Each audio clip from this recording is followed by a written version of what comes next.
Well, good morning. Good morning. Hello, everybody. I have just enough voice to do a little bit of talking today because I've been busy coughing all weekend.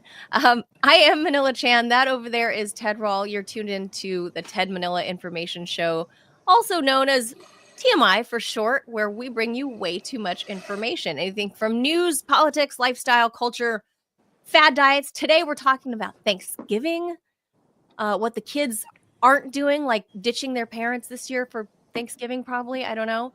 Or no, not well, Ted will explain later what he's doing. And also explain to everyone, Ted, why you're all banged up. So anything and everything goes on this show. Yep. So if you're looking for a straight-laced button-down show, this is not it. It is not safe for work. F-bombs do fly. It is all the stuff that you already know that you want to hear about, and then some stuff you didn't know that you needed to know. So we'll talk about it and have a few laughs along the way. God. We are live. Look at us. Oh my God. We're so My awesome. God, it's been a rough weekend for the TMI show. We are live Monday through Friday. The entire team, even our producer. Like weekend. The one of his kids like barely missed being blown up in a bus. True story. Crazy, just weird. I don't know. We're lucky to have even survived, I think, considering everything. Oh my God. So we're still here. We're still here, Ted. We're live at least today, Monday and Tuesday at 10 a.m. Eastern. The rest of the week, we're taking off for Thanksgiving. Ted is traveling. I'm going to try to get my full voice back and not be sick. Because I know you, like, if you guys heard what I sounded like yesterday when I sent a voice memo to Ted and the producer, you guys would have said you would rather hear Robert F. Kennedy Jr. talk for That's I think that's pretty fair. I don't know if Ted muted himself just now. I did. That would happen? No, he did. I'm back though. It was pretty rough, my voice. I was like, I don't know if I could do this tomorrow. But anyway, we don't have a guest today. We swapped days that we were doing things because our guest was going to be on today, but he's going to be on tomorrow, which is ironic, Ted, because we're going to be talking about Turkey Day. I just realized the professor is a professor in Turkey. True. But I don't even know. Someone should look this up and post it in the Rumble chat. Why is a turkey called a turkey? Like, what did the name come from? I know it's a New World bird. So it was discovered, probably discovered obviously by the Native Americans, but when Westerners named it, when English colonists called it the turkey, why'd they call it the turkey? I hadn't really thought about that. I don't know. But I did used to think it was funny that we ate turkey and then there's a country called Turkey. And I was a kid. I was a little kid. But anyway. Yeah. All right. So that's what we're going to talk about today. We're going to kind of keep it light and we got to go early because, I don't know how long I'm going to have this much voice. And Ted has to go to the hospital and he's going to explain. Yeah. He's going to explain. So explain, Ted. Tell us. All right. So, I fought the sink and the sink won. Middle of the night, 2 nights ago, Saturday night, late night, I get up to pee. Now, the thing is, the day before, I'd been working all day long on my next book, which is called What's Left. It's called Never Mind the Democrats, Here's What's Left. And it's pretty self-explanatory, trying to lay out like a political program for what the left should be pushing for now that Democrats have been discredited by this lost election. So the book's doing great. In terms of the way me liking it, I don't know if anyone will buy it. And anyway, I spent 12 hours working on the book all day long. Didn't eat anything all day. I was just in a work frenzy. And then it got to be like nighttime and I was like, I'm not really hungry. So I'm trying to lose a little weight anyway. And part of my rule is if you're not hungry, don't eat. So I had some cough syrup because like Manila, I've been fighting fall allergies and it's like, so had some cough syrup, glass of wine, empty stomach, working all day. And I get up to pee and suddenly it just came over me. I went down like a ton of bricks in the bathroom and banged myself up over God knows what. Mostly. But I mean, like, was it? I swooned. Were you just tired? Were No, you it was like 3 in the sleepy? morning. I was just like, it was weird. It was like, I went to, I was woozy, and I had that sort of surreal feeling of not having like a sense of my feet, holding myself Weird. down on the floor. So I passed out, Were and you I just went down. I mean, it was just sort of like suddenly there was no one holding me up.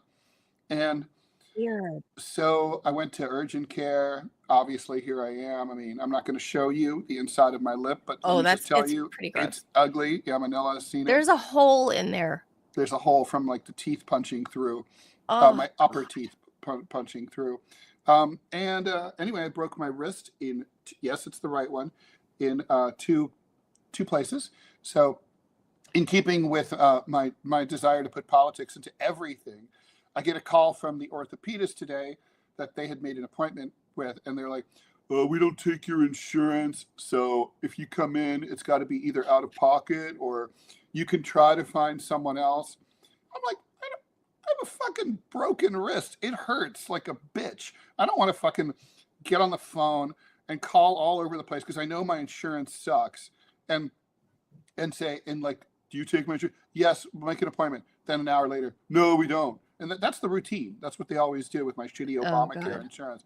So, which expires November Oh, 30th anyway. So I'm like, oh I'm going to have a wow. better plan next year. So it's like, there's more available starting in December 1st. So anyway, I just decided, fuck it, I'll just pay out of pocket. I mean, I got to get a cast. It's going to be like, they said $200 to $700. I'm like, fuck it, no choice, got to do it.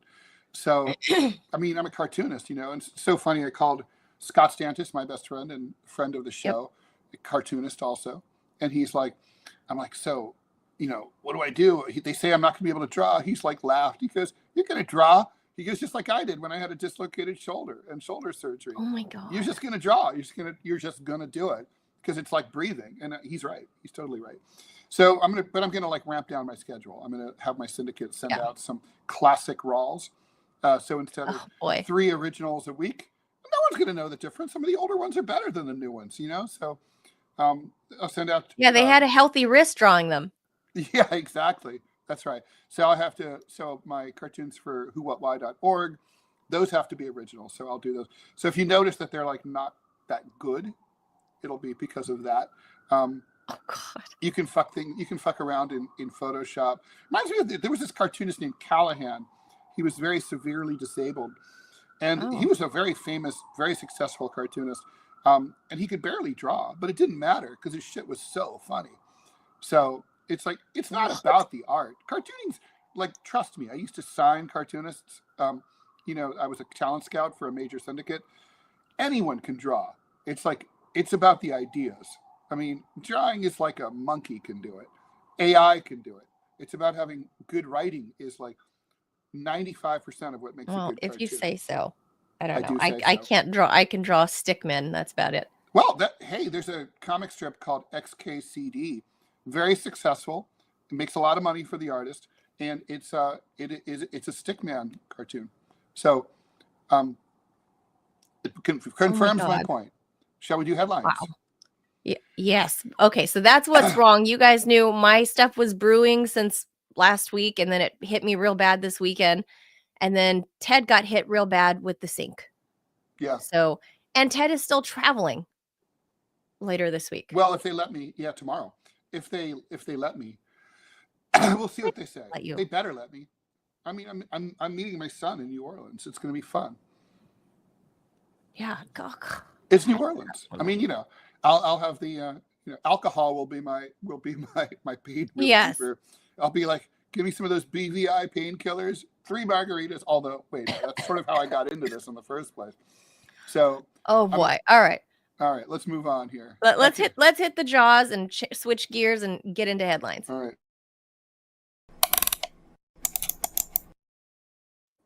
All right. Off to the races here. President-elect Donald Trump nominated his former White House aide Brooke Rollins for Secretary of Agriculture. That happened on Saturday. The announcement, part of a rapid pace of appointments, closes out Trump's list of 15 cabinet advisors requiring Senate confirmation. Among the final nominations announced over the weekend were hedge fund manager Scott Bessent an advocate of tax cuts and deficit reform, to lead the Treasury Department. That's a major, major appointment. Trump also named pro-union Representative Lori Chavez de Remer from Ohio's 5th District as his pick for labor secretary. And, that labor secretary position's always been like the token leftist type spot in the cabinet. That used to be Robert Reich's spot in the Clinton cabinet. Oh, yes. And former Texas politician and NFL star Scott Turner to lead HUD, otherwise known as the Department of Housing and Urban Development, or if you're old enough to remember, a really cool movie with Robert Redford. Trump also rounded out key health positions, selecting former Florida Congressman Dr.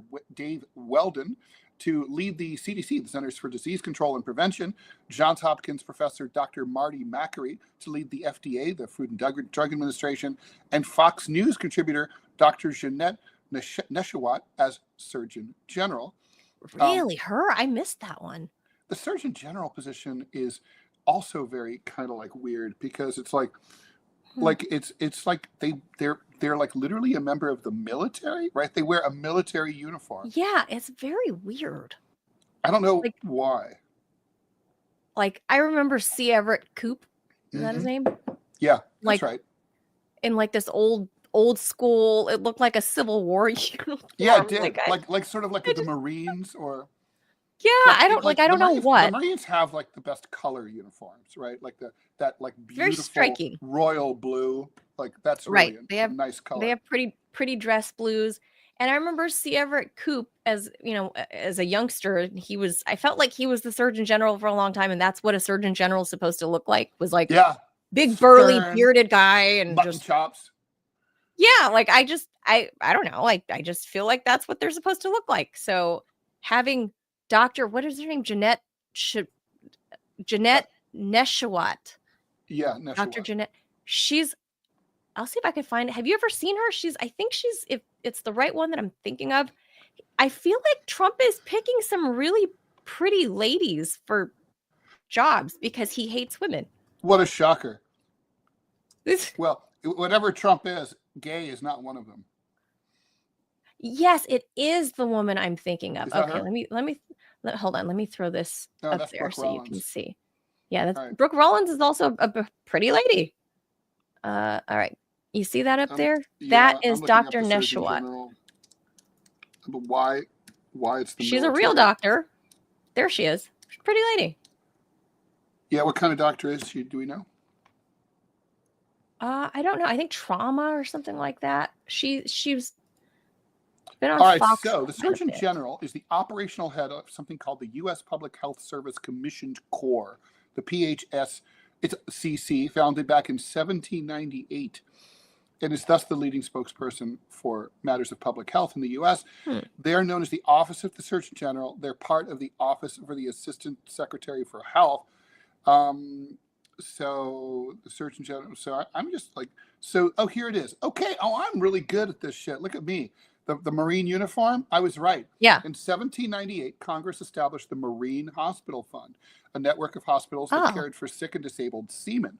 The Marine Hospital Fund was reorganized along military lines in 1870 and became the Marine Hospital Service, the predecessor to today's U.S. Public Health Service.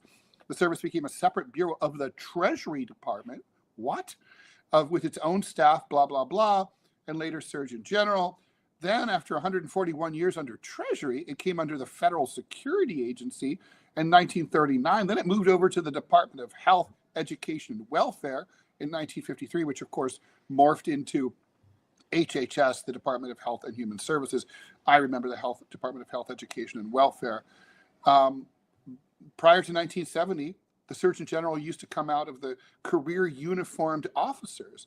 Today, usually selected from the civilian community, and it usually aligns more with the president's political party. So that's super interesting. Huh, yeah, it is. But you know what else I'm noticing? Besides picking a lot of pretty females for his cabinet, which is kind of reminiscent of Libya's Muammar Gaddafi having like the all-female guard. He had kung fu fighting ladies. That's fucking awesome. But not only is it a whole bunch of pretty ladies he's picking, I feel like he's picking specifically from the Fox lineup. Oh, yeah. No, It's there's going through there's the a lot of Fox job Rolodex. openings at Fox due to Trump's appointments. What the heck? Like, this is just really Well, this is all where Democrats say bizarre. this about Trump, and they're not wrong. They say that he's like completely, he watches Fox all day long. So he's like, me choose Fox person for this. Me no Fox person. Wow. Me like Fox. I think that's kind of like what it is. Me like Dr. Jeanette lady. Dr. Jeanette. Dr. Like, Jeanette. She is a lady. We choose her. She pretty. She's She good pretty. doctor. She doctor. I'd be happy to see her come in to examine me. Yeah, I think that's what's happening. Like, I mean, that's her. She's right there in the black clouds. I don't want like a hot lady to examine me at all. If it's going to be a lady, I want it to be like an ugly lesbian, like Janet Reno. And I'd rather have it be a dude. Really, I don't want like they're seeing me like when I look like this.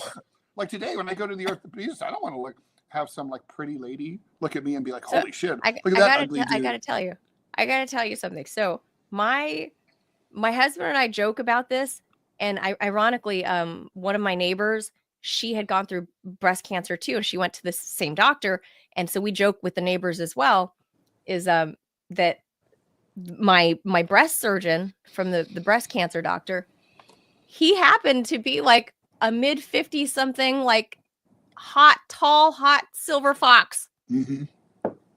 And it was like so uncomfortable. Yeah, it's not good, right? You'd rather he be like an ugly putz. Yeah, I was like, oh no. You're going to be the doctor I have to flash my boobs to? Like, precisely. Yeah, no, it's not good. It's like, not good. no, I don't know. No. I once, oh my God, my podiatrist was really hot. And, but actually she hit on me, so that was kind of flattering. Yeah. Well, that's nice. Well, anyway, I guess let's move on. Dr. Jeanette won't have to do that. I don't think, right? No. No, probably not. All right. No. NATO and Ukraine will hold emergency talks on tomorrow after Russia attacked a military facility near the Ukrainian city of Dnipro with a hypersonic missile last week. The attack came in retaliation for Ukraine striking Russia earlier in the week with US-made ATACMS after Joe Biden greenlit the use of those weapons. Of course, we talked about that here on the show. If you missed it, you can go back and look at it.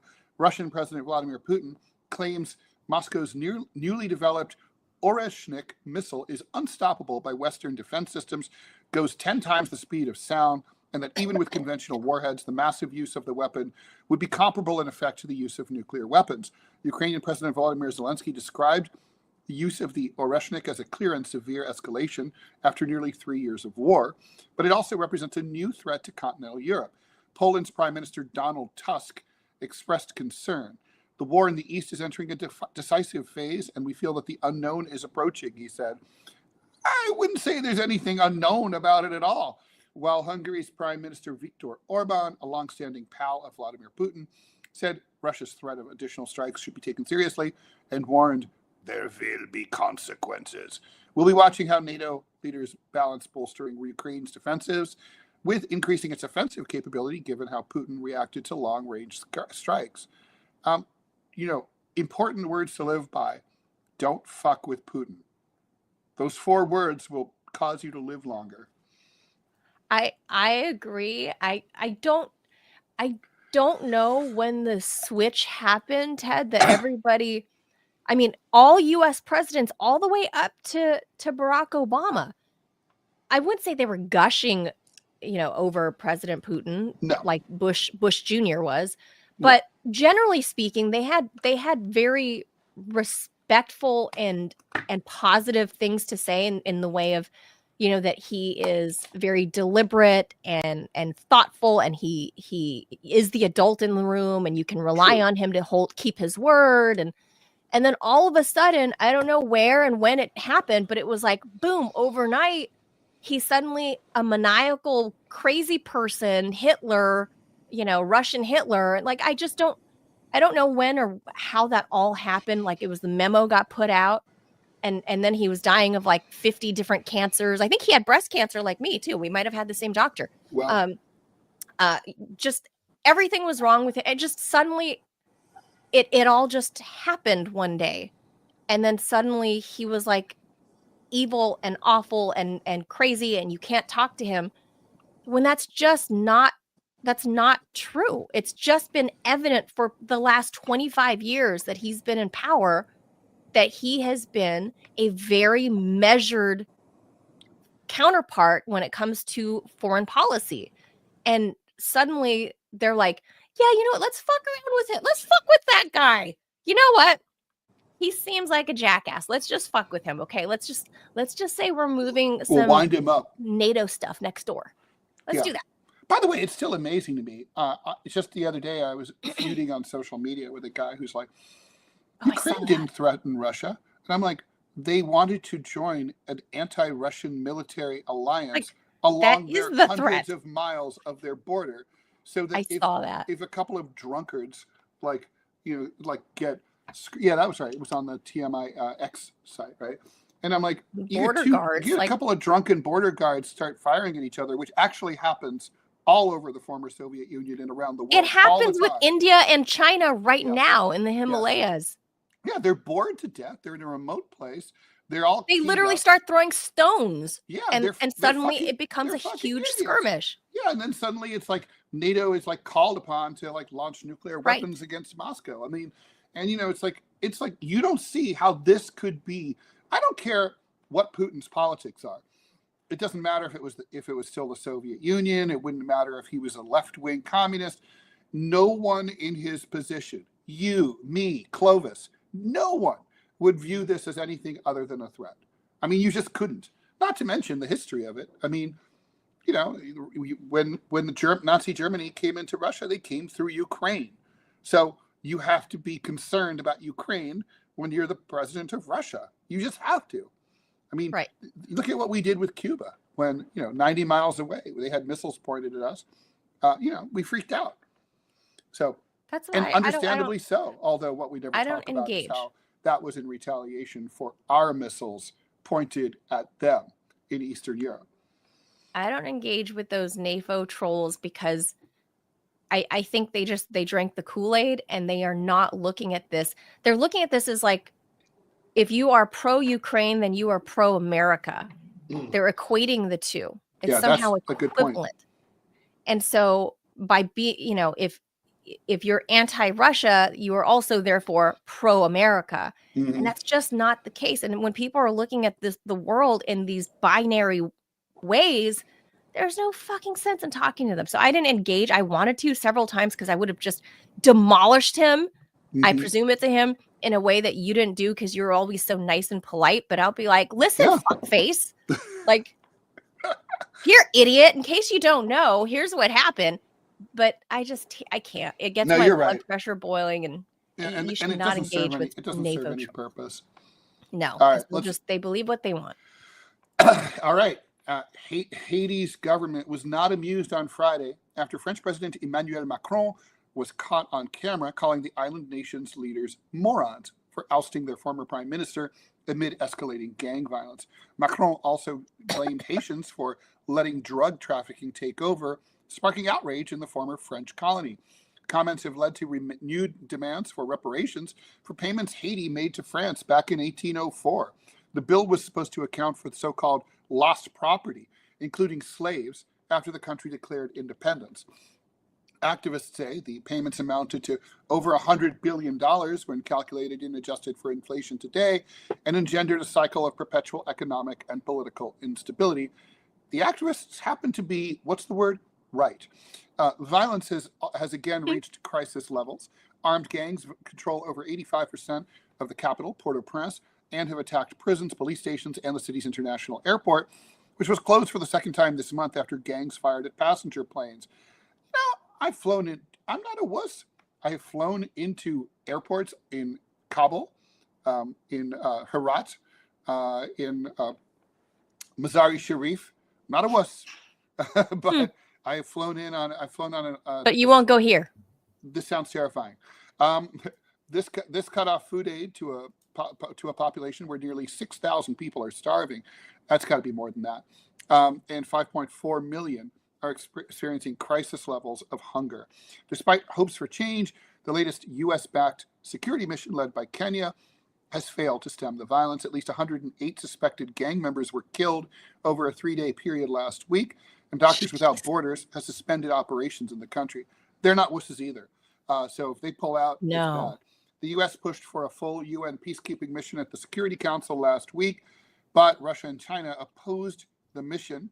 I can't believe the U.S. would want, after their history of borking everything in Haiti over and over and over, between most recently the Clintons and the Clinton Foundation raping the port of Port-au-Prince, installing not one but two brutal dictatorships under the Duvalier family, like years of basically turning Haiti into a vassal state and impoverishing this place. I can't believe the U.S. would ever say, "Oh, hey, we're the right ones to run Haiti. Let us do it." Well, the U.S. or the West. So France, as we know, was the original colonizer. Correct. At the beginning. And then when they finally jumped ship, the U.S. was basically their armed goon in like the 1940s, I think it was. That's right. To say, okay, now that you guys are all free men, we're gonna force you to pay those people in France for your freedom because they needed your slavery. And yeah, literally, literally, it was like you stole their property, and by their property, we mean you. You stole yourselves, right? Stole yourself from their back. rightful owners, France, right? So now you owe them. So the U.S. was like their armed goon to go over there and be like, we're going to control all your finances. We're going to make you pay up. And I'm pretty sure the U.S. still has some sort of backroom influence of what's happening there. I mean, we had Dan Cohen on to discuss all of this.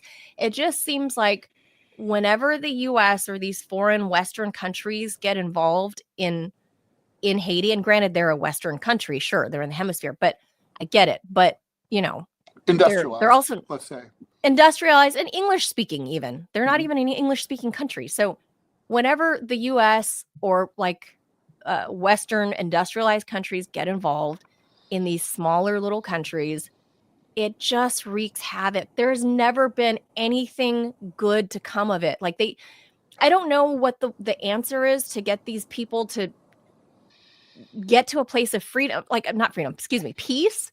But like, it's bad, Ted. It's bad when right next door is the Dominican Republic. I mean, it's literally on the same piece of island, just it's on the same border, island. a mountain range. Yeah. A mountain range, says the island used to be called Hispaniola. Yeah. Right. Like, I don't understand how one side has fared so much better. The DR. It's completely political. Even in terms of deforestation, the DR still has lots of trees. Haiti's been completely deforested. It's just like, no, obviously. So it was more ravaged, you would say, by the French? It's been I would say it's been really consistent, though. I mean, the Americans definitely haven't helped. And it's a major problem. I mean, part of the thing is, my normal solution would be the rest of the world has to stop intervening. They have to stop funneling in weapons and money and trying to pick and choose sides so that the Haitian people sort things out for themselves. Right. Look at Afghanistan. I mean, you and I might not like the Taliban government, but now they clearly have the support of over 90% of the people. They've established, compared to like the last 40 years, they've established peace and quiet and calm and law and order. And you can't have anything unless you have those things. It's like if the Afghan people decide they want a more liberal government, if they want women out of burqas or whatever, they're going to have to sort that to be able to go to school themselves. Right. Yeah. That's their business. That's their home. Business. Let them sort it out. But the problem with Haiti is that it's an island nation, as you pointed out. So the concern there is that it's not easy. Like, so for example, Tajikistan broke into, after the collapse of the Soviet Union in 1991, starting in 1993, a brutal 4-way civil war broke out that by some accounts killed half the population. Basically, it was a genocide of extreme proportions. It got to the point where they were running out of bullets to kill people with. So they started tying them together with ropes and throwing them into rivers together so they would all drown each other. That's sort of Oh something my that happened God. during the Armenian genocide as well. So what happened is one side was backed by Russia, one was backed by China, one, of course, backed by the United Nations, and the US, and the other one backed by the Taliban in Afghanistan. And at a certain point, everybody all the outside proxy rulers of of Tajikistan realized it was a bad investment because this country had no natural resources. So they stopped arming. And then after they pulled out, the Tajiks formed a fragile power sharing agreement. They made peace. They rebuilt. Now they found oil. Everything's fine because people left them the fuck alone. But it's landlocked. It's easier for that to happen in a landlocked country. True. In Haiti, boats can come and go and bring in AR-15s or whatever else, and that's a problem. So right, it's almost borderless. So and that's the problem. And then the refugees, it's difficult to get away, and if they survive the journey, usually to the United States, then they're met with other stuff like cat eating. That's true. Something Clovis strongly disapproves of. Oh, all right. That's true. U.S. farm industry groups want President-elect Trump to spare their sector from his promise of mass deportations, which could upend the food supply chain, which is heavily dependent on immigrants in the U.S., legally. So far, Trump officials have not committed to any exceptions, however, according to interviews with farm and worker groups and incoming border czar Tom Homan. Nearly half of the nation's approximately 2 million farm workers have no legal status whatsoever, according to the Departments of Labor and Agriculture, as well as many dairy and meatpacking workers. Trump has vowed to deport millions of immigrants in the U.S. illegally as part of his campaign to win back the White House, a logistically challenging undertaking, as we've talked about here, that critics say could split apart families and disrupt U.S. business. Homan has said that immigration enforcement will focus on criminals and people with final deportation orders, but that no immigrant in the U.S. illegally will be exempt. He told Fox on November 11th that enforcement against businesses would have to happen, but it's not said whether the agricultural sector would be spared. We've got a lot on our plate, Homan said in a phone interview this month. Mass removal of farm workers would shock the food supply chain and drive consumer prices even higher for groceries, says David Ortega, professor of food economics and policy at Michigan State University. Yes. Yes, it would. Yes, it would. I mean, what do you think? Do you think there should be an exception made for these people? Yes, we need migrants. We whether, if these are the people that are at the farms or whatever, there needs to be some sort of exception and some sort of visa process to make them not illegal anymore, so they can keep staying there to do those jobs. Because let's face it, Ted, this has been a problem for my entire life. I remember this conversation in the 80s, which is apparently where I got this video, is that the conversation has always been that Americans don't want to do these jobs. It's laborious. It's miserable. It's shitty. Look at the conditions. They're not willing to do it, and they're not willing to do it for cheap. And, that brings up the whole, fight cheap for 15. Is the key word. Cheap is the key right. word. Fight for 15 and all of that. And because they're illegal migrants, they're undocumented, they don't have papers, then they can work for cheap. And there's just no other solution other than having these people that, ultimately send a lot of remittances back home, and some of them do settle here forever, and the others actually do go back. There are a good number of people that come here, make some money, and actually do return. That's a smaller minority of them, but as far as the agriculture sector goes, we need these migrants. Americans don't want to do these jobs. So if you're bitching about the cost of eggs and apples, apples, oh my God, have you seen how expensive our shitty ass apples are? I'm sorry, but they taste like shit. And you and I have discussed this. You're paying for a bag of a 3-pound bag of apples that taste like nothing. Cardboard. They're $7 for a 3-pound bag of $7. here. I will get involved in arbitrage if you can send me apples, a bag of apples for $7 in New York. I'll sell them for 15 tomorrow. Really? Yeah. I mean, no, apples are insanely expensive, especially if you get like organic ones. But yeah, no, I mean, look, I agree with you. There's no other solution. Yeah, already food prices are way too high. If I were the incoming president, my policy would be, we go to these places, we say, good news, green card for everybody, exception.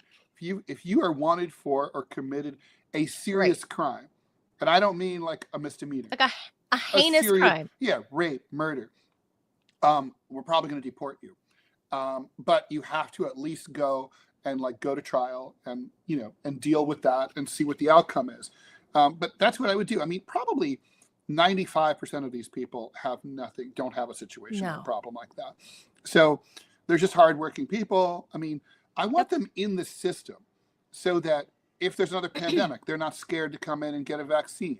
If they're or they get a driver's license. They get a driver's license. That was one thing in California, and I voted for that measure. I don't remember how many years ago it was, but I think we were the first state in the union to legalize giving undocumented migrants driver's licenses. And that was in part, I know there are a lot of like Republican or right-leaning viewers out there are going to be like, I can't believe Manila voted for that. But here's why. One, it was in my own interest because I worked in the automotive industry. I wanted them to be legal so they can buy cars. That opens up more of a market for me. Number one. Number two, as a person who lived in Southern... If you owned a cat eating restaurant, you would favor legalized cat eating? Maybe. My own vested interest, Ted. Okay. So all right. Unabashed. I worked in the car business. I wanted to sell more cars. You're going to open up a new market for me because in California, you cannot buy a car and register it unless you have a legal driver's license in California. Mm-hmm.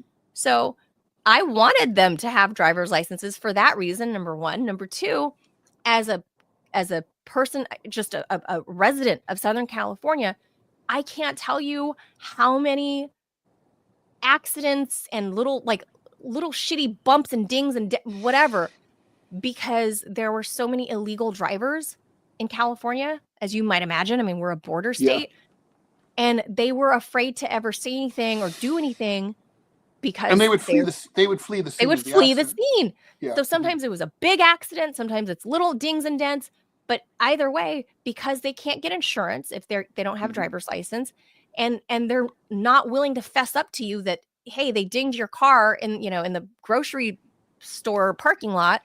Like, here's my number. Like, they're not willing to do that because a lot of these people are actually really nice, honest people. Sure. And I know many of them even here in accidents happen. Northern Virginia. Accidents happen, but they're afraid that you're going to out them and you're going to get them deported. So it creates a disaster for us citizens. True. Who are paying our insurance rates go up, and all of that shit goes up because these people didn't have driver's licenses. So a lot of Californians, and we voted that way. We voted for them to at least get driver's licenses. And Republicans would argue, especially in Kevin McCarthy's district, which was like the Fresno area, which is the farming area, which is probably what we're looking at. They argued against it, I think, because it would move their labor force elsewhere if these people could become mobile all of a sudden. They would have freedom. Yeah, they'd become ambulatory. Right. And so they voted against it. But well, I remember when that law passed, and we have a similar one here in New York. I remember thinking it was outlandish. I was like, if I migrated to Romania, I doubt that I could get a driver's license if I was an illegal citizen, an illegal worker. And I'm sure that's true. But then, like you, to me, it became about the insurance thing. I was a taxi driver. I got hit more times by undocumented workers than I could count. And they always either fled the scene or they just couldn't pay because they didn't have insurance. So it's like, honestly, it's to society's benefit to have these people. They're already here anyway. They're here. Unless you're really going to deport them, then have them documented, know who they are, make sure they're in the system so that when things happen, they can. So if a crime is committed, you can track them. So if they are, robbing or looting, or if they're stealing things or whatever, like that, you have them in the system in one way or another. It doesn't mean you're changing their status or they're going to be able to vote and they're going to be on jury duty, but you at least have them in the system. They can do my jury duty. It's fine. Well, that's true. And frankly, voting doesn't really do me much good anyway, because I always vote third party and they never win. So who cares? Anyway, I only voted for the one winner one time. So I've rarely voted for a winner. I think Obama in 2008 is the only time I ever voted for a winner. This time was the only time I've ever picked a winner. Just saying. I lost as usual. All right. Human error led to the death of a young gorilla in Alberta, Canada. That, according to officials at the Calgary Zoo. Iare, a 2-year-old Western lowland gorilla, it's very important to identify your type of gorilla, died last week after being struck in the head by a hydraulic door. A staff member accidentally activated, the zoo said in a statement.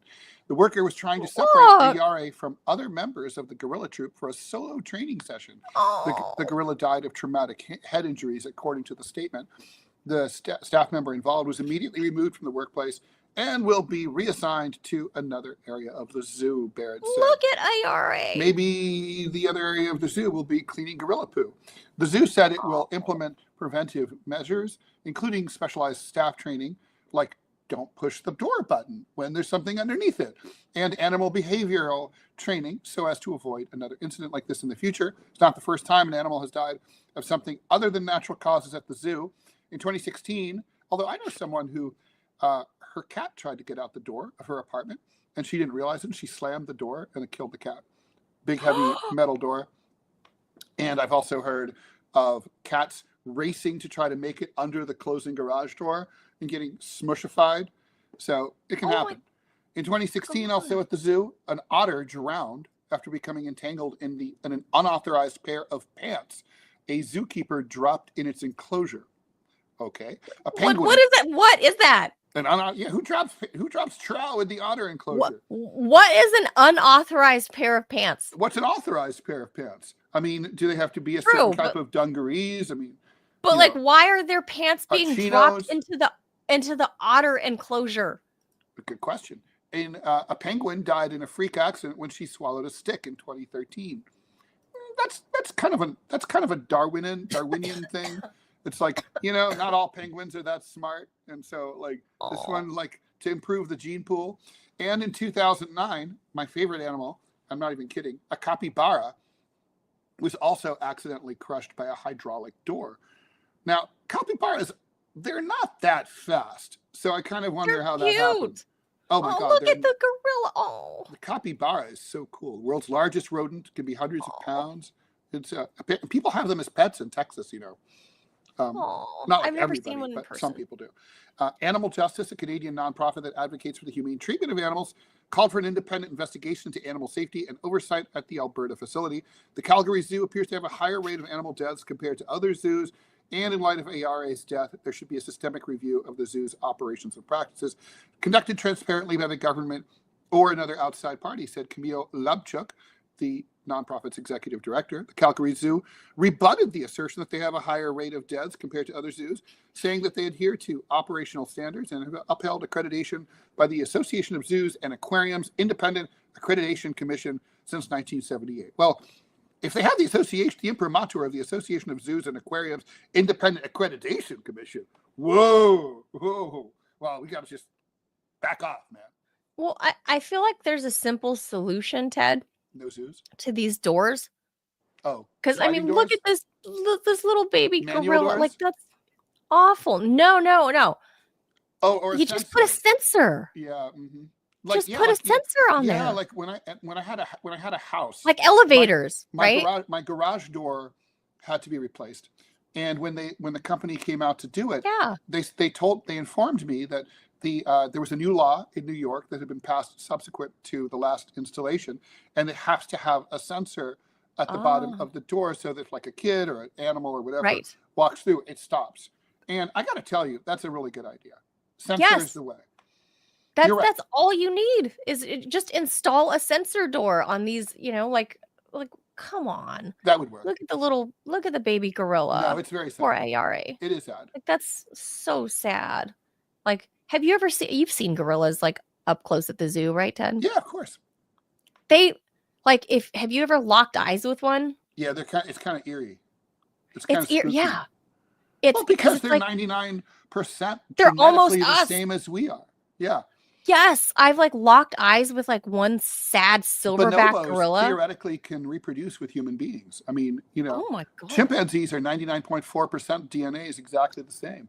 So as us. God. I mean, so they're not that different. I mean, of course, that 0.6% goes a long way, but still. Well, I mean, yes. But I mean, they're sentient, and they know they exist, and they know that they can exist learn in language. This world. I mean, yeah. Right. So I've locked eyes. Like, I've had, as a kid, there was a big silverback gorilla we had at the LA Zoo, and he was up close against the glass. I don't think they should be, honestly, I don't think they should be trapped in a small enclosure like that. I mean, no, it was a big enclosure. They're too sentient. I mean, or it was an area. It was an area. Gorillas are too sophisticated. This isn't it's not a fucking snake or something. Small for him. So he's just sitting there, and here's like little child Manila going over there, and I'm pressing my face up against the glass, and he turns around, and I don't know if I was trying to get a rise out of him or what, but he looked, and he looked at me with the saddest eyes, like, break me the fuck out of here. Take me away from all this. And we just locked eyes, and it was like, that's what he communicated to me as a kid. And ever since then, I have like just had this soft spot for all of these gorillas. And when you look at them, they're just like, they shouldn't be in these. This is, yeah, I kind of don't think. I kind of think, well, certainly mammals should not be trapped like that. But I think a lot of animals probably. I wouldn't be surprised if humanity is still around in 100 years, the zoos will be gone. It'll just be considered like an archaic relic of the past. I mean, the only justification for them is the whole, we're educating people about like these animals they would never ever see. I'm like, well, at that rate, you could have said the same thing about slaves. Like, we're educating white people about these black Africans that they'd never meet otherwise. I mean, it's ridiculous. Oh my God. I mean, it's very sad to me. All right. I guess was that the last headline? That's the last headline. Okay, let's hit the jaws. I'm gonna.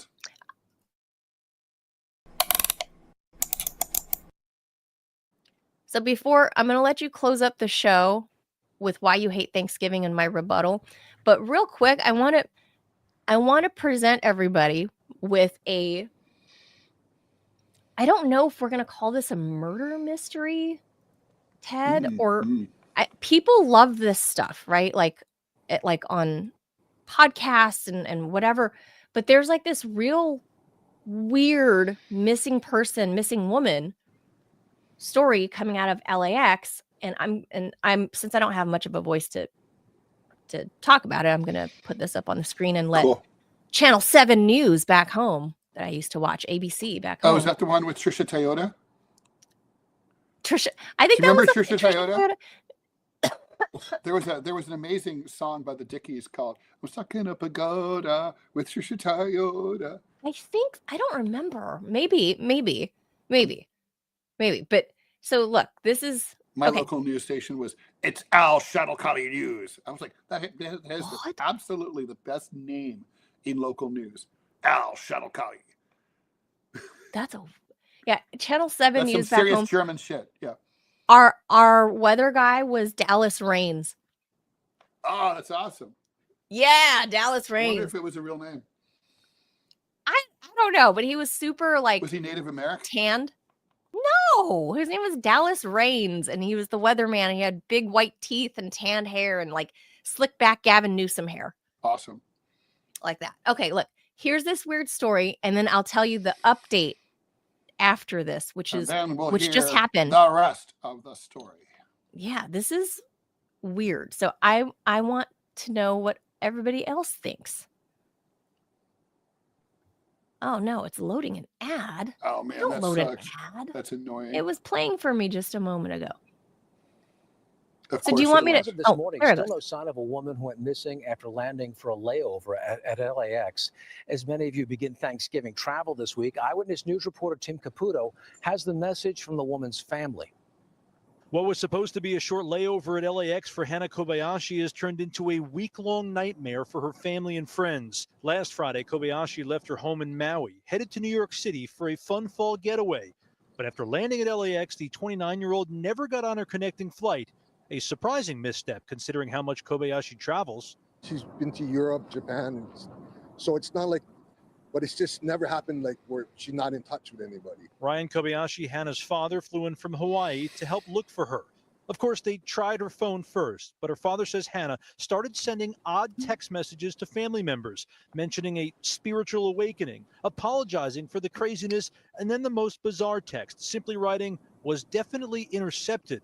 If that wasn't troubling enough, Hana texted another friend that someone may be trying to steal her money and her identity. This is so unlike Hannah. She's very responsible. She was looking forward to this event like so much.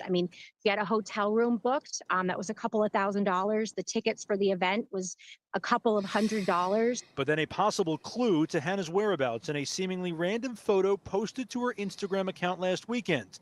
Social media sleuths scoured the web and concluded the picture was taken at the Grove on LA's west side.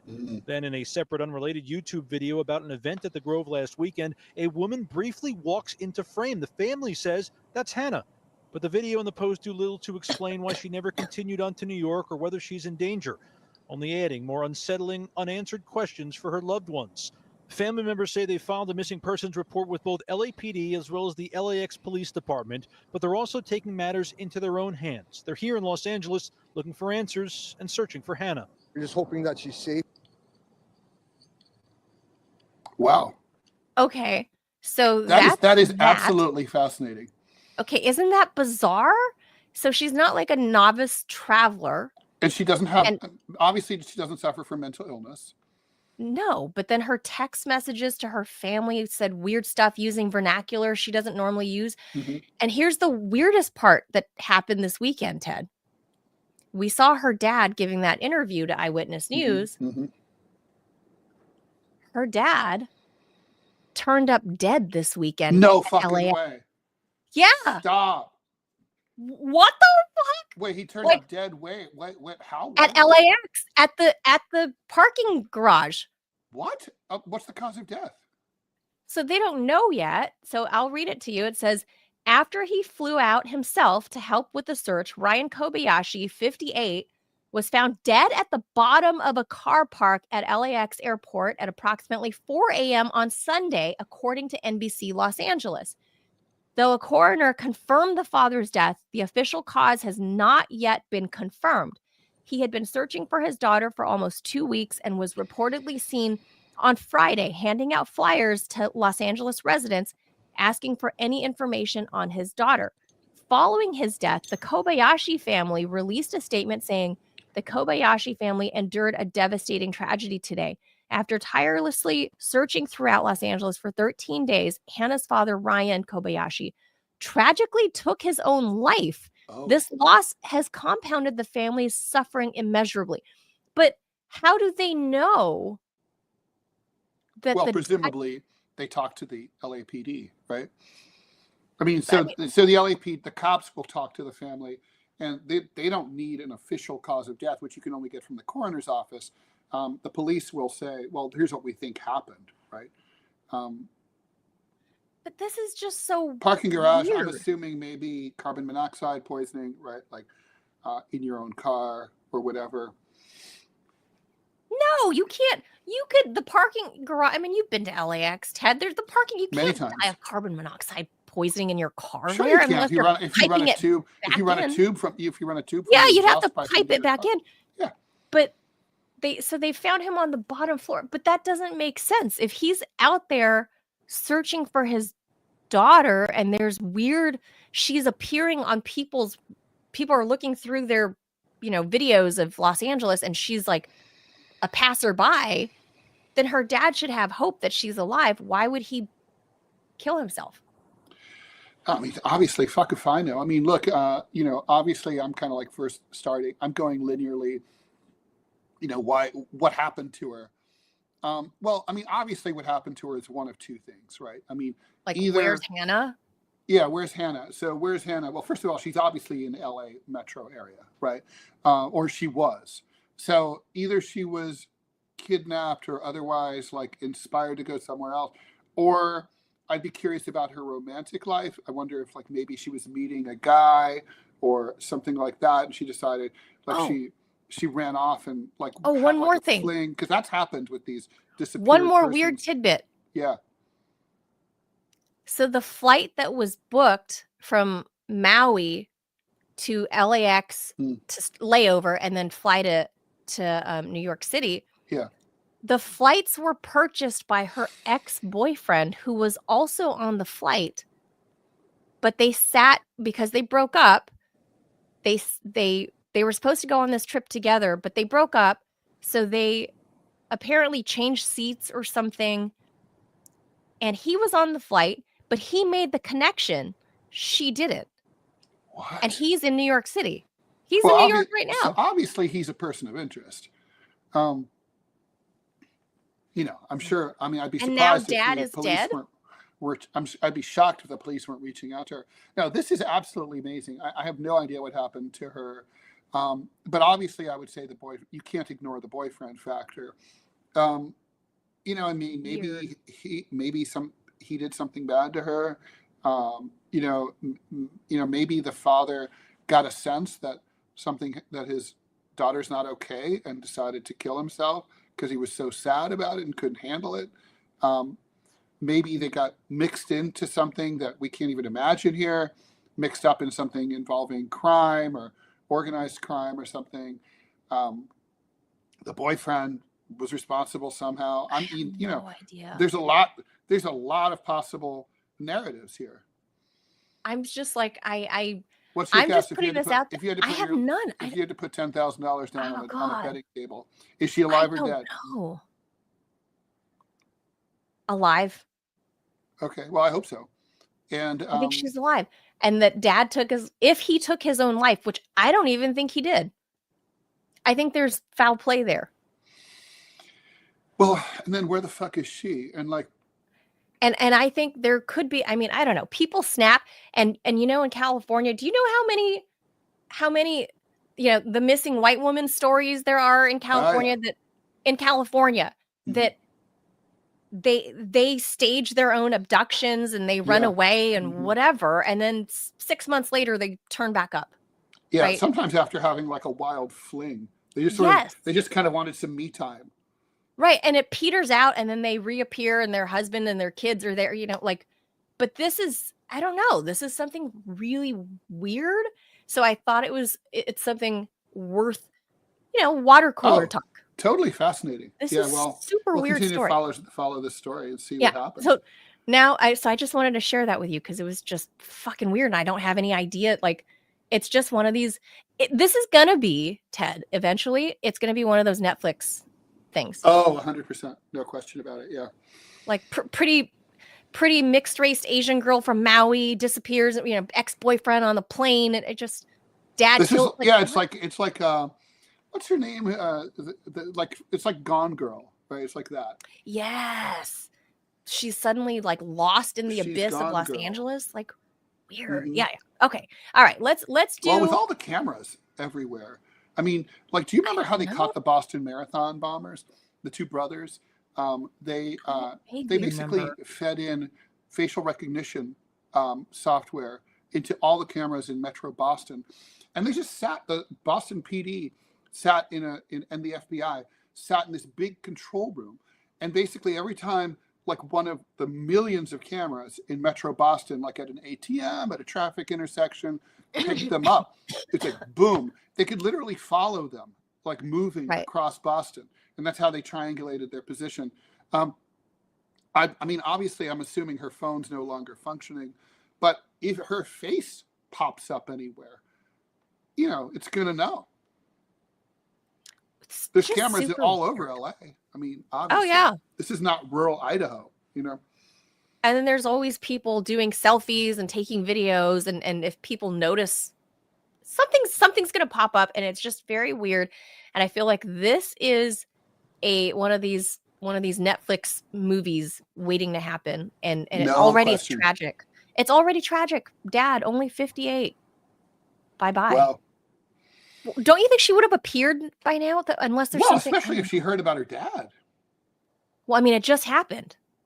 So Right. maybe, like, literally God. just happened Can you yesterday. imagine she just hears about this like today? Like, holy shit. Ugh, She's on God, a and she's bender, like, hanging out with Hunter Biden. yeah. Oh, God. Ew. Yeah, because he does have a home out there. Gross. He does. All right. Let's switch to your thing, and we'll call it a day. We will call it a day, and then I'm going to go get a cast put on without any insurance coverage. Yay, America! Best Thanks, healthcare Obamacare. system in the world. All right, so so Thanksgiving. A little background. I was an only child raised by a single mom, and so we were a family of two, and we lived in, I would say poverty would be a fair thing to say. I mean, 3 meals a day was not always guaranteed where I grew up, and sometimes my mom would be like, okay, well, Ted, you'll eat, but I might not eat this meal because we don't have enough food. And my parents were divorced. My mom did receive child support, but this was back in the 70s when child support that men paid for women was like a joke. It was like nothing. It was like $15 a week. Now, of course, it's gone completely the opposite, and men are going bankrupt paying child support and alimony to their. So it's gone. It's the American system always going from one extreme to another.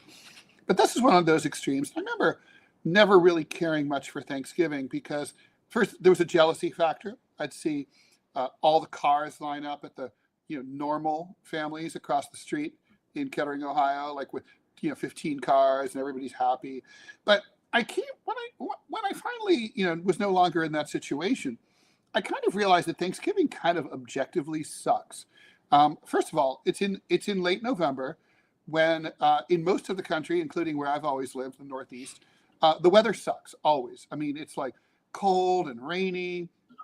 It's kind of like you have 2 days off, Thursday and Friday. What for? You're not gonna fucking use them. You're just gonna be sitting at home. You have to go and hang out with your family, most of whom, and there's not even gifts or anything.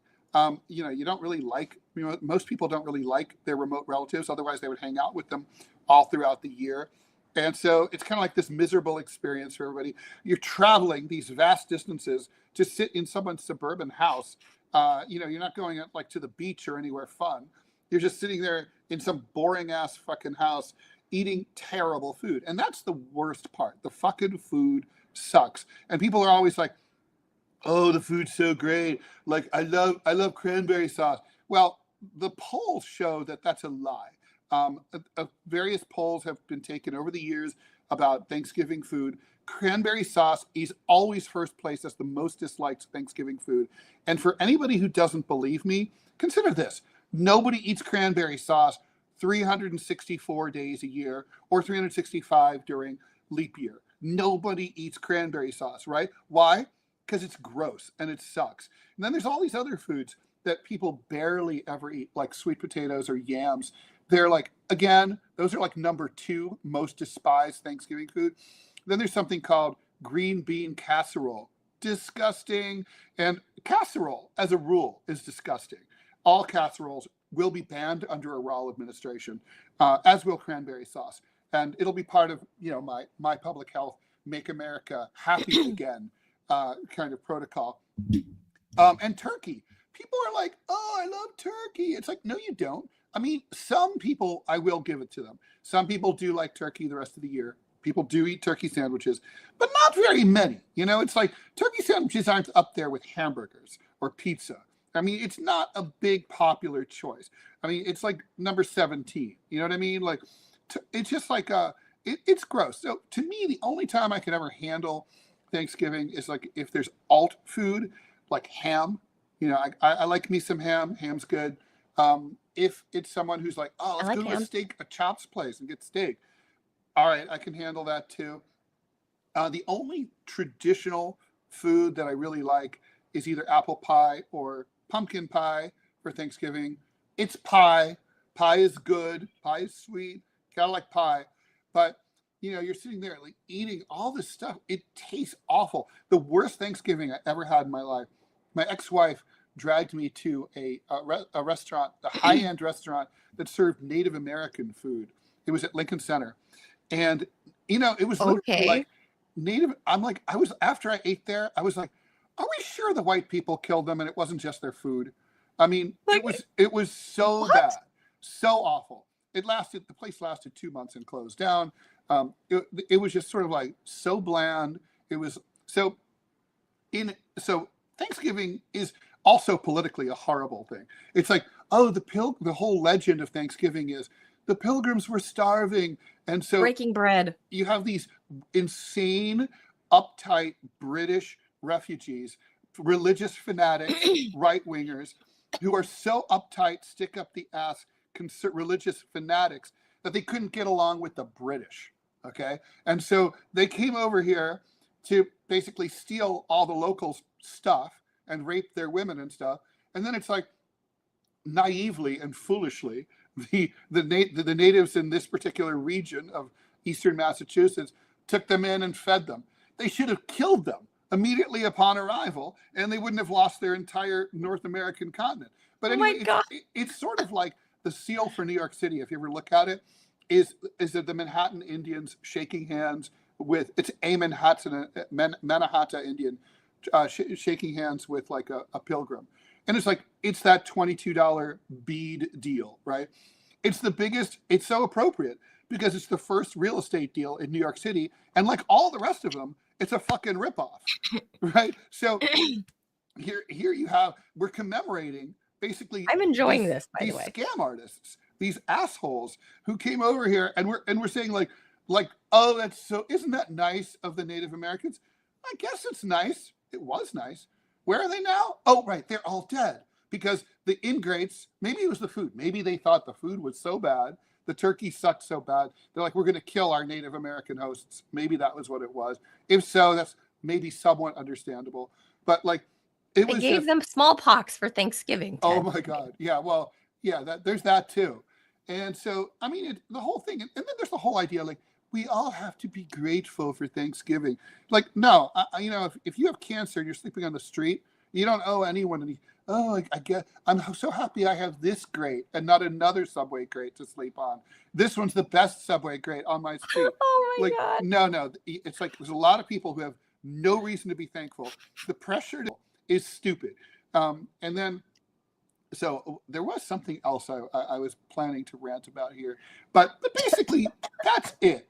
The Thanksgiving, it's a dumb idea at a bad time of the year, celebrated in a shitty way, and it's annoying as shit, and it should just be canceled.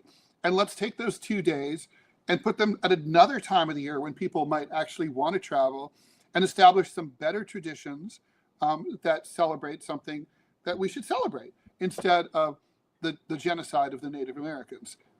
It's really, I mean, we canceled Columbus Day. Why are we not canceling Thanksgiving?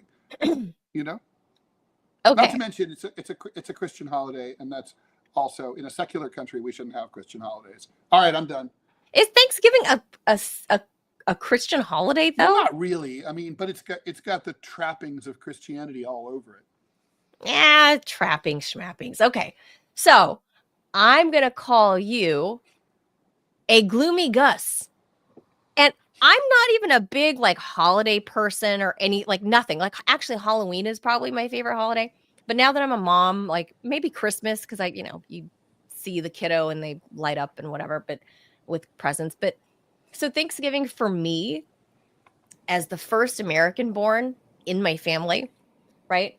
And I still remember, like, I mean, we were poor too. We weren't dirt poor, but we were poor.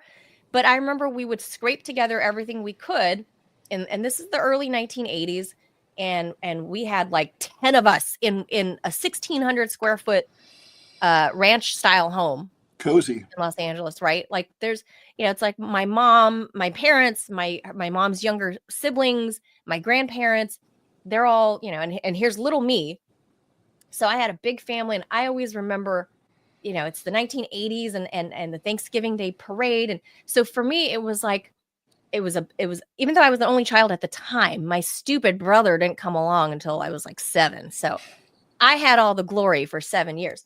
So I remember that it was like my whole family getting up early, and they were trying really hard to assimilate to American culture, and that this, like, history be damned. You think my family gave a shit? My poor Lao immigrant family gave a shit what the history was 300 years ago? It didn't matter. They just knew that this was an American thing, and to be American, you do this, right? That's true. You make this food, you make the turkey, and they didn't know how to. Baking is not a thing in Laos, so the apple pie was not apple Baking pie is, and pumpkin pie. everyone's baked just from being outside.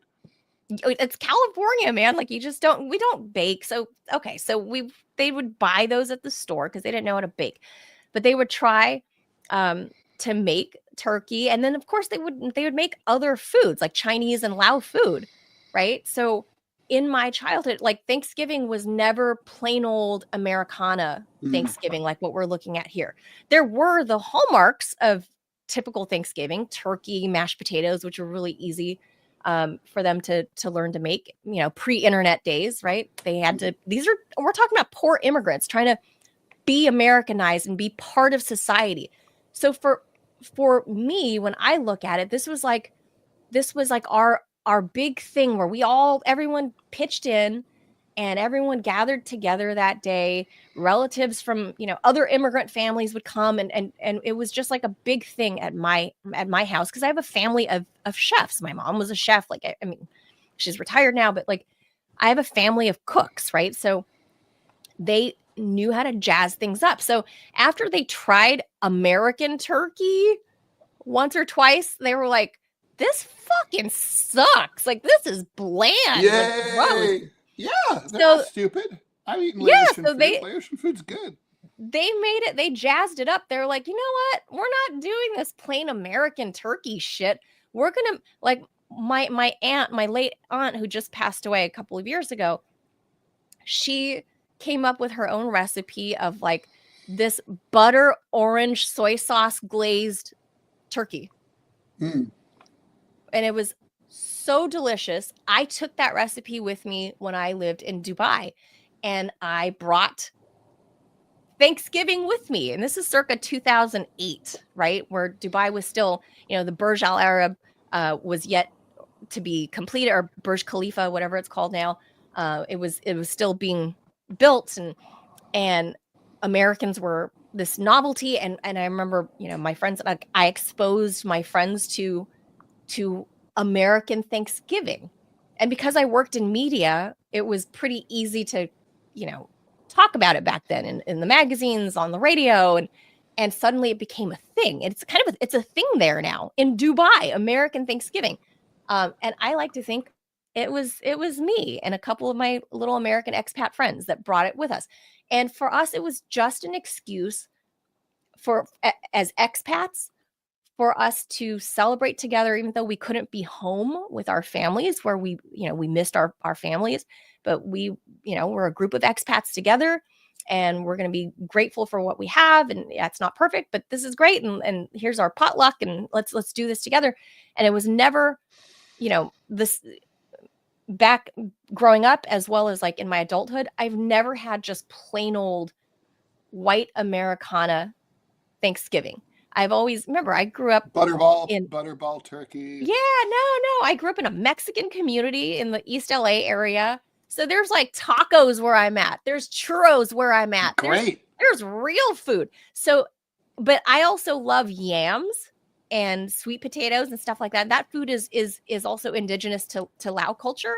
Right. So, tofurkey. Oh no, I got invited to vegan Thanksgiving one time. Oh my God, no. Talk about vegan food sucks. I ate that. I was vegan for 2 years. I lost weight. Oh no, Ted. Look at that. That's tofurkey. That's a crime. Oh, go to McDonald's. That is a crime. Fuck that. It's a crime. But for me, Thanksgiving meant I love vegan food, right? Like how I'm being sarcastic here. How like vegan food is literally so fucking bad that it has to pretend to be good food. It's never Oh like, no. all right, this is vegan. It's like, no, look, it's vegan burgers. It's vegan hot dogs. It's like, because vegan food is actually bad. It's just bad. Well, look. So for me, and I think at least all of my friends and family back home in SoCal, everyone that I know in SoCal, there's not one person in SoCal that I know, and we're talking hundreds of people. Like, I don't know any one person back home that dislikes Thanksgiving. But I suppose it's because we didn't do it the traditional, like, Midwestern way. Come on, that's cheating, Manila. It's like, it's sort of like, it's like, oh, well, I'm okay with Thanksgiving because we had pizza and burgers. It's like, well, of course you'd be okay with Thanksgiving. No, we always had turkey. Everyone always Right. had like the traditional stuff, but we added to it with our own, like, you know, local culture.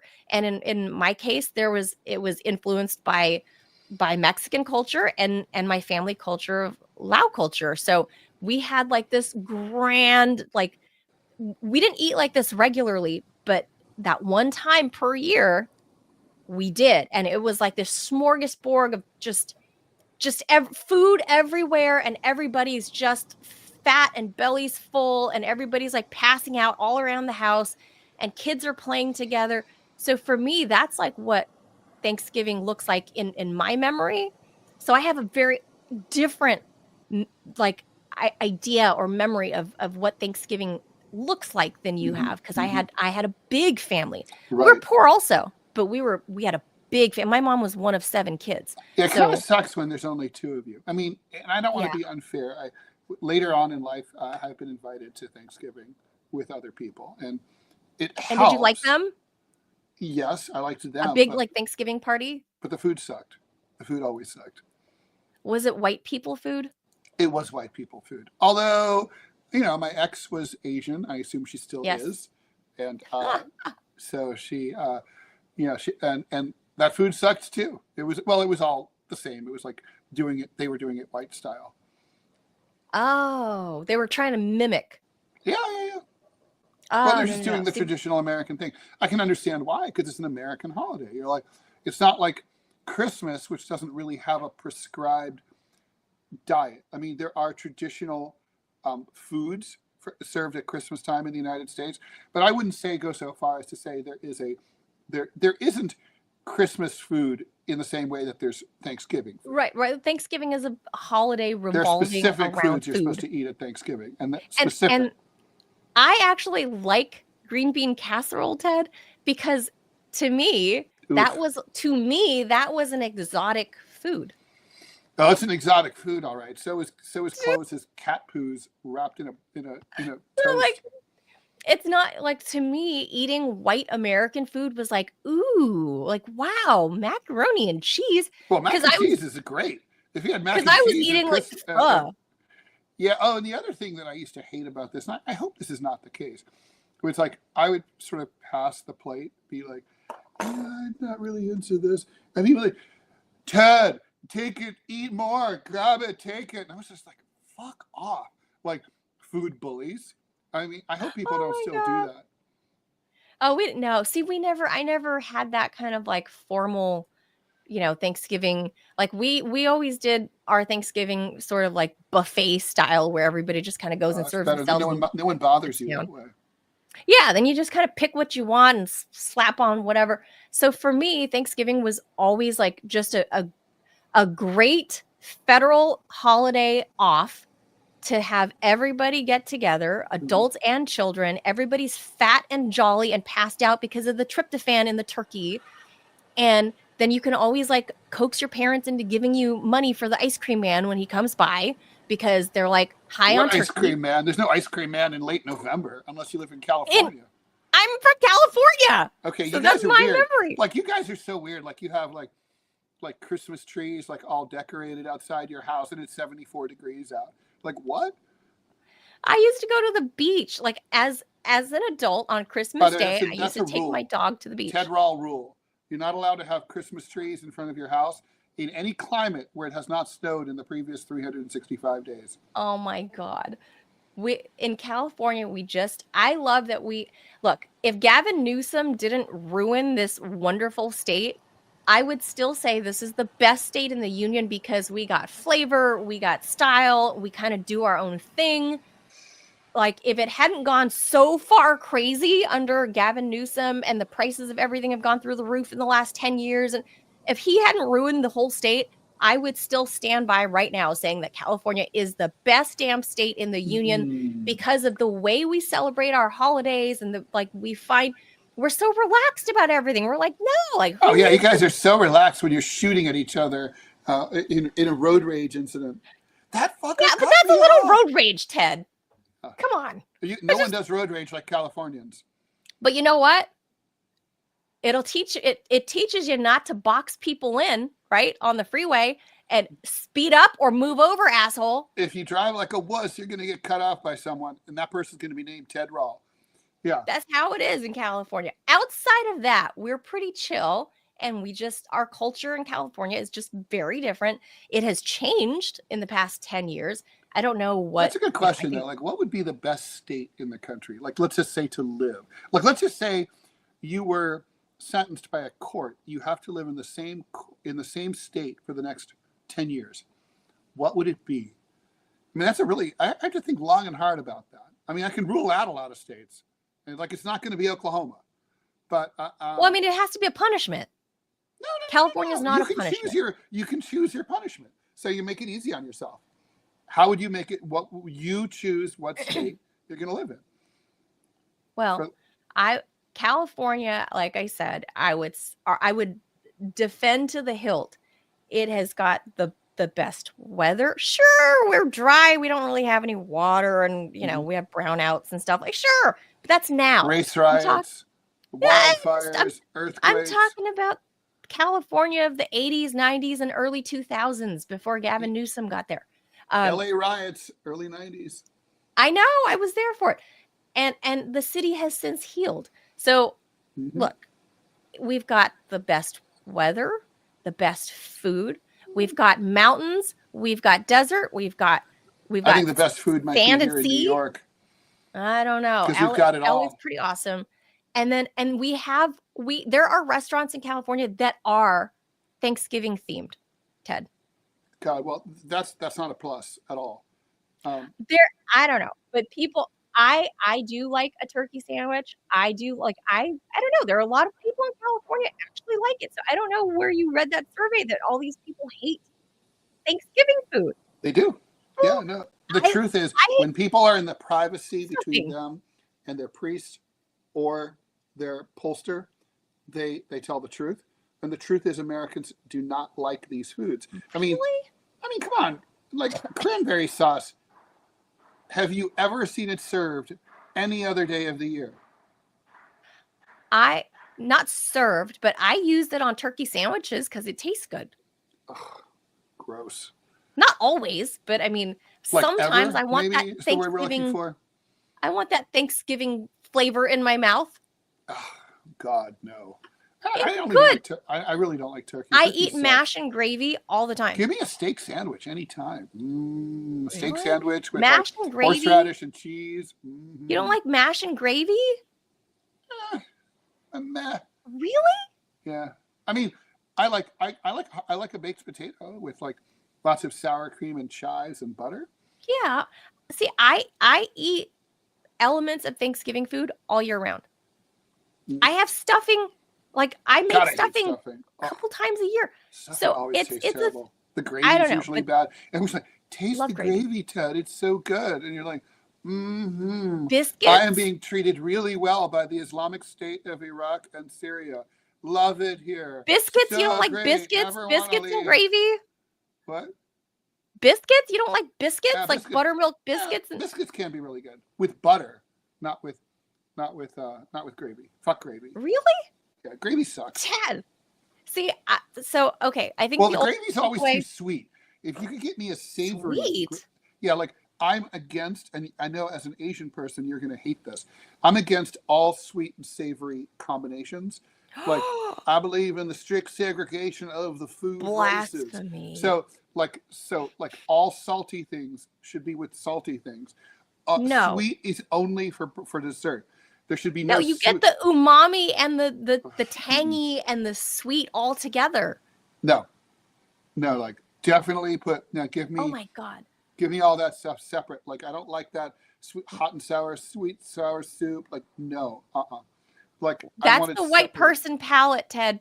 That is the white Midwesterner palate coming out. Guilty as charged. Grew up in Dayton, Ohio. What can I say? So that's what that is. I'm just gonna say. I'm just saying. All right. Well, So we should that is probably our wrap- debate. We should Yes, wrap that we're up. we're having this debate today Agree instead to of disagree. tomorrow because we have our guest from Turkey, Yes. tomorrow Yes. to discuss. Yeah, Why is technically it called Turkey, Why is right? it called Turkey? Like I know they do, but like how did that sort of Turkey. happened with the Turkey. umlaut, and it was like what happened? Like But it's just Americans. We fuck everything up and we call it Turkey. But they've always pronounced it Turkey. So here we go. Okay, so why is it called? it's not a rebrand. No, it's not. It's just the tribe, the Turks. Yeah. So Turks, of course, for people who are not familiar, basically live not just in Turkey. They live all throughout former Soviet Central Asia, Turkic, yeah, Turkmenistan, the Turkic people. Uzbekistan, all Kazakhstan, Kyrgyzstan, all the way out, not in Tajikistan, but all the way. They're different. Those are Sogdians, who used to be, we would now say, are Iranians. Basically, they're Persians, and that's Tajik is related to Farsi, but all those other languages, those Central Asian dialects, even Uyghur, all the way up to Western China, those are all Turkic people. So that's why it's called Turkey. Oh boy, I'm trying to repress interesting. this cough. Interesting. This modern spelling of Turkey dates to 1719 at least. The bird was named as such due to the trade of guinea fowl from Turkey to England. So Turkey sold these birds to England, and so so the Brits called it turkey bird, basically, and so that was it. Oh, so it really is named after them? Kind of. It is bird related. Kind of. Well, the bird is named after the country. That's what it is. Oh, well, there you go. I never bothered to look it up. I always wondered, but I never, Although they're not the same. Guinea fowl. I mean, turkeys are a New World animal, and they weren't encountered by the West so it's not the until same? after the Columbian conquest. So they're not the same. No, guinea fowl are different. Guinea fowl are not that. Guinea I don't know, but I know there's turkey vultures. Oh yeah, you've seen these. The guinea fowls are some rich people. They're spotted. They're beautiful. They're kind of like pheasants, and like in the Hamptons, they run loose, and like rich people have these pheasants, and basically they eat ticks. So if you have any place with like a major tick infestation, you get yourself some guinea hens, and they'll go crazy and eat the shit out of them. Guinea fowl. I just need to look and see what that is. They're really cute. They're beautiful, but they're not turkeys.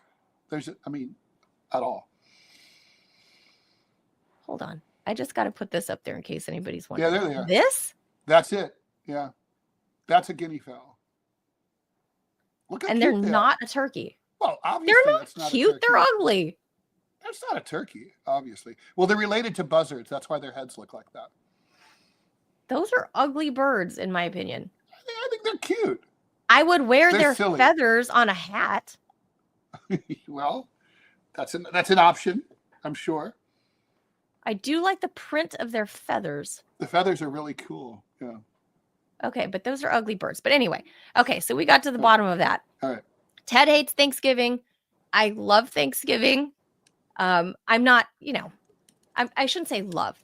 I can do one, you can tolerate a lot of Thanksgiving. Your Thanksgiving. It's a lot of hubbub. Tolerant. It's a lot of hubbub. It's a lot of fuss, especially if you're the host. So, yeah. So outside of that, traveling at that time of the year really blows too. Yeah, Asians are very practical, Ted. You know this. I know this. We don't. If families tend to live in driving distance of each other anyway, right?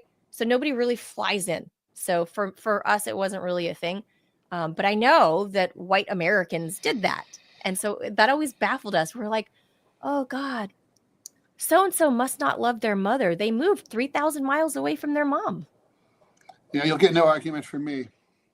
Don't get me started. And you know what I'm talking about. Yes, and that is the culture. Like, that is literally how the thinking, for those who don't know, that is literally the thinking. Like, they're like, oh, so-and-so moved so far away from their mom.